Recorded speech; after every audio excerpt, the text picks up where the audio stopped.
Boa noite a todos que estão aqui nesta noite, que é, sem dúvida alguma, uma noite muito especial para todos nós que estamos aqui presentes e certamente para tudo aquilo que daqui sairá a partir dessa conferência acadêmica de tão alto nível.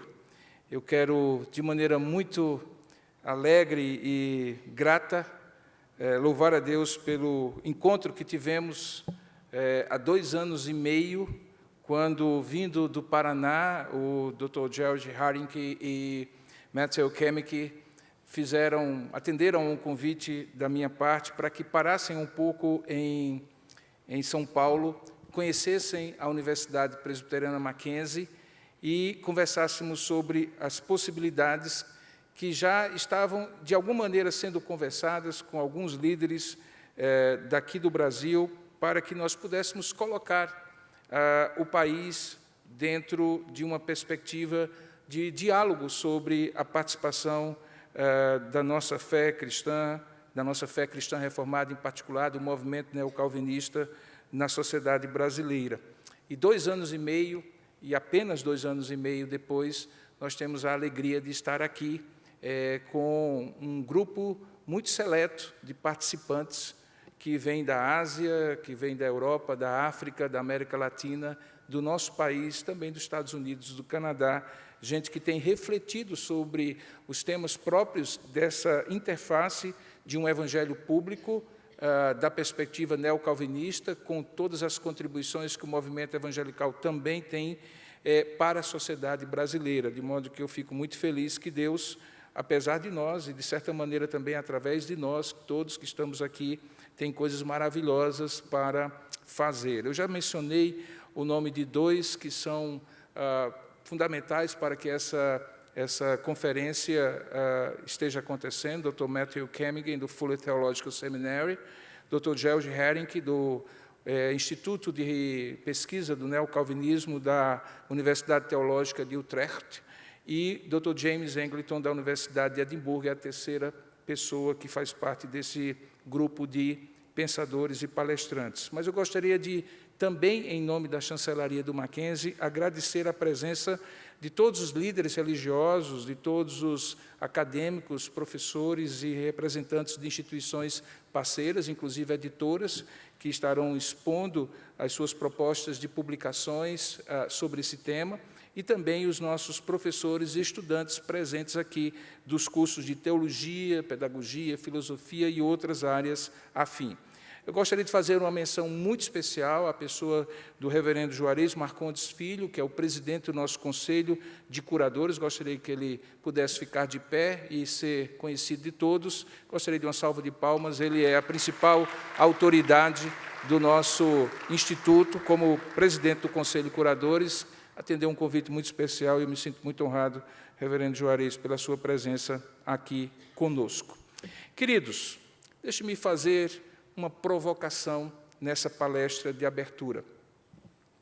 A partir de uma metáfora, de uma esquina como tantas outras que existem hoje em qualquer grande cidade. E a provocação é, em qual esquina da história Maurício de Nassau e Abraham Kuyper poderiam se encontrar? Certamente, aqueles que estão aqui conhecem um pouco da história e da importância de Maurício de Nassau num período chamado Brasil holandês na nossa nação. E, obviamente, Kuyper é conhecido de todos nós, mas em qual esquina da história esses 2 vultos poderiam se encontrar? Por favor, tomem, obviamente, essa pergunta como uma metáfora, a esquina, porque a esquina é lugar em que as pessoas se encontram, ainda que depois eles possam ir em direções diferentes.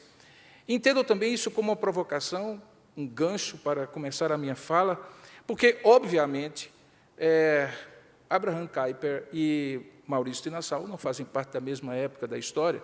Portanto, sem dúvida alguma, esse possível encontro seria fictício, mas muito simbólico, e eu gostaria de justificar por isso. Mas, para responder a essa questão, a essa provocação, é preciso talvez voltar à primeira metade do século XVII, na chamada Era Áurea dos Países Baixos, quando aqueles países pequenos, na sua extensão geográfica, desafiaram a maior potência militar do mundo, a Espanha, durante aquela guerra que, sintomaticamente, foi chamada de Guerra dos 80 Anos. Naquela época, 2 companhias comerciais foram fundadas, e todos nós que conhecemos um pouco de história lembramos dela. Em 1602, a Companhia das Índias Orientais. Em 1621, a Companhia das Índias Ocidentais. E essa, sim, mais próxima da história do nosso país. As duas expandiram as fronteiras conhecidas e, economicamente, projetaram os Países Baixos, promovendo aquela que seria a maior era de expansão colonialista, inclusive no Nordeste brasileiro, de onde, alguns aqui sabem, eu venho. De certa maneira, aquelas companhias marcaram o conflito dos Países Baixos com aqueles países ibéricos, a Espanha e Portugal, em uma perspectiva não apenas geopolítica, mas em uma perspectiva daquilo que eu chamaria da primeira grande guerra econômica da época que eu chamaria de moderna.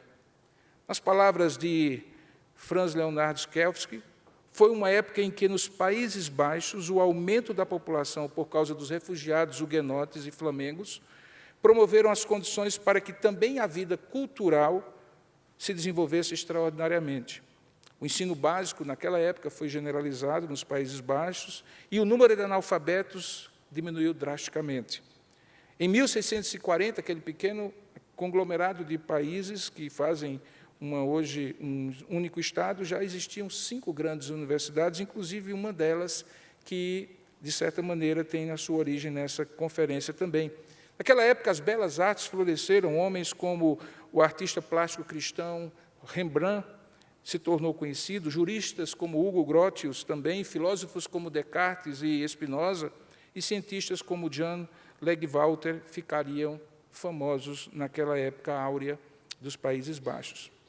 E o que era interessante é que, independentemente da pública profissão de fé de cada um desses vultos, de cada um daqueles participantes daquela época, todos esses grandes vultos, prestem bem atenção nisso, todos esses grandes vultos holandeses encontraram na Igreja Reformada, que era a igreja do Estado daquela época, um elemento catalisador daquele que viria a ser o Estado neerlandês, visto que os conflitos com os espanhóis ainda obedeciam à lógica desde a paz de Augsburgo, que era cuius regio eius religio.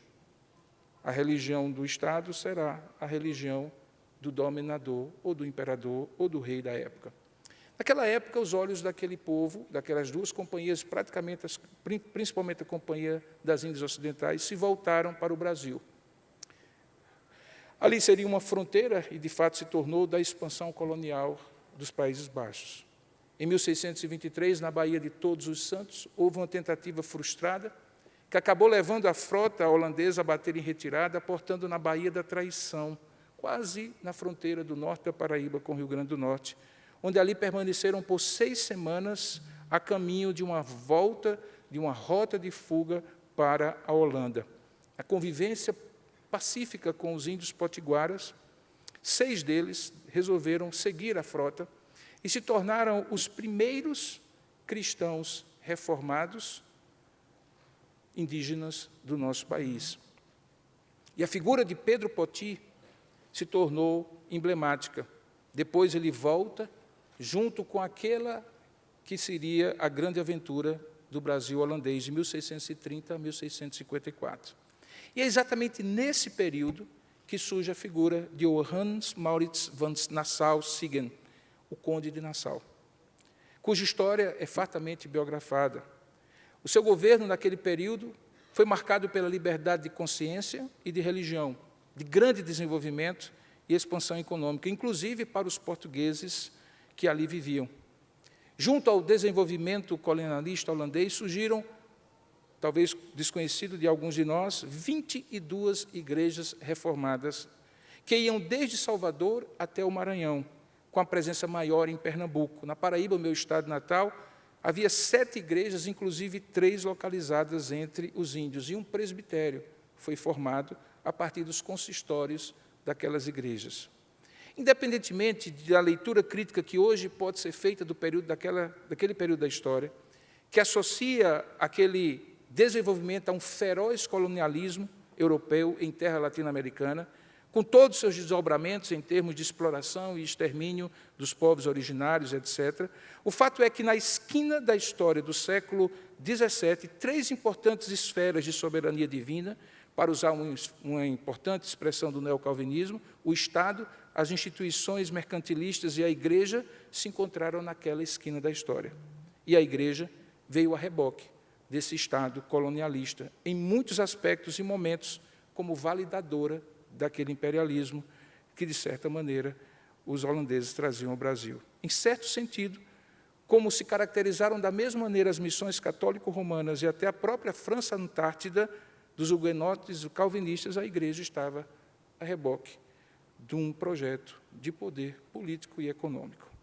Onde aparece, então, o nosso segundo personagem desse encontro imaginário na esquina da história, Abraham Kuyper.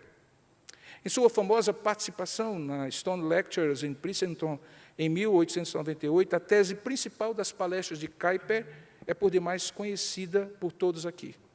E a tese é que o calvinismo é mais do que uma coleção de dogmas teológicos, e sim um sistema abrangente de vida, em oposição a outras cosmovisões, tais como o romanismo e o modernismo, e talvez hoje acrescentaríamos também o pós-modernismo secularizado.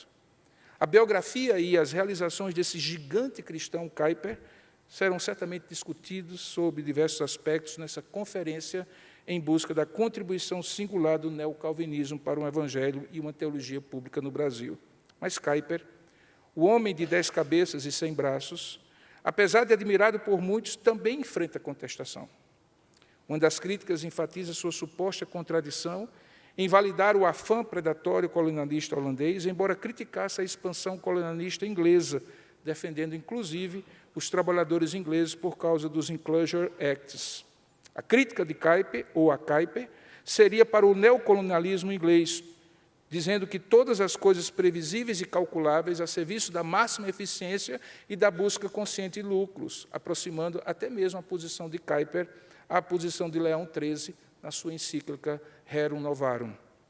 Outros afirmam que Kuyper e a sua proposta neocalvinista seria uma versão contemporânea de um totalitarismo ideológico, travestido de teologia pública aplicada àquele contexto em que viveu ou a qualquer outro contexto.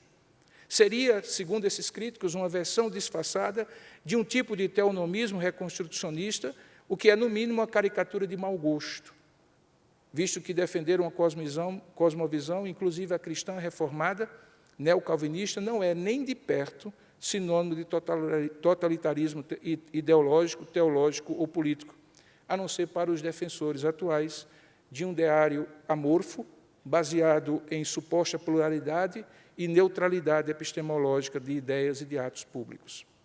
Nessa metafórica esquina em que Maurício de Nassau, portanto, encontra-se com Abraham Kuyper, parecem que, deste encontro, 2 direções opostas se configuraram pela saída de ambos os personagens. Na minha perspectiva provocativa para o debate dessa palestra de abertura, é que esses 2 personagens que se encontram nessa esquina saem para direções diferentes. E essa esquina é o Brasil, não aquele, o país do século XVII, quando era o campo de batalha dos impérios colonialistas da Península Ibérica e dos Países Baixos, mas este Brasil do século XXI.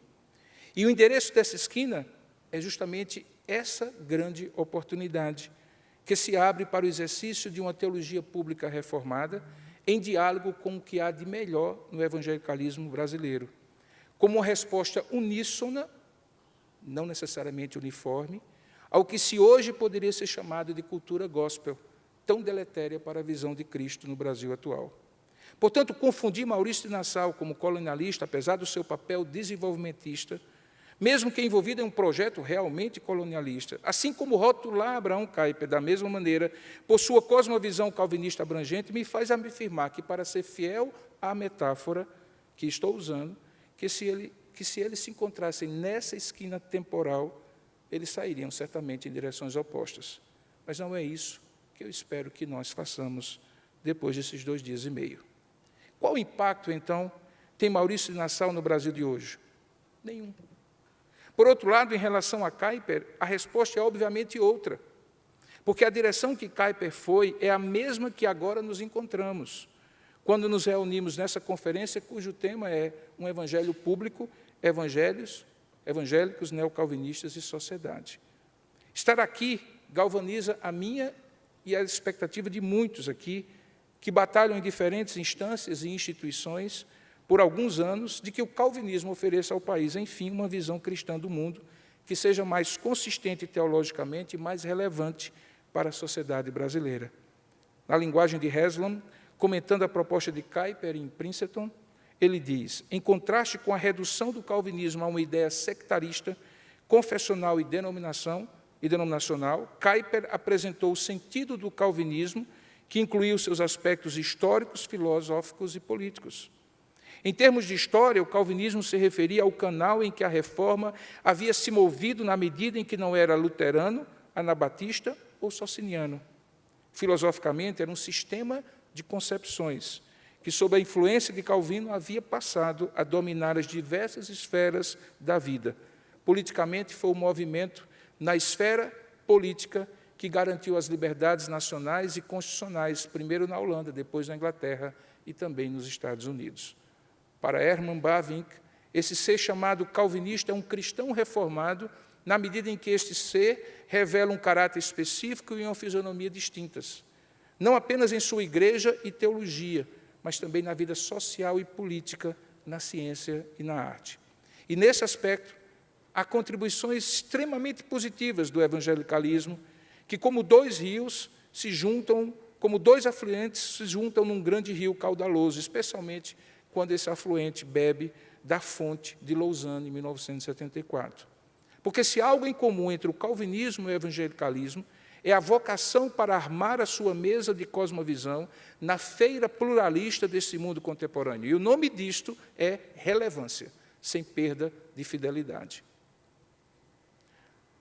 Fidelidade a Cristo, o Senhor e o centro da sua igreja, seja para calvinistas ou para evangelicais de um modo geral, em suas diversas instituições, denominações e tradições, é a revelação de que o Senhor, que é o Senhor do mundo da igreja, também é o Senhor do mundo da sociedade, com as suas diversas instituições sociais.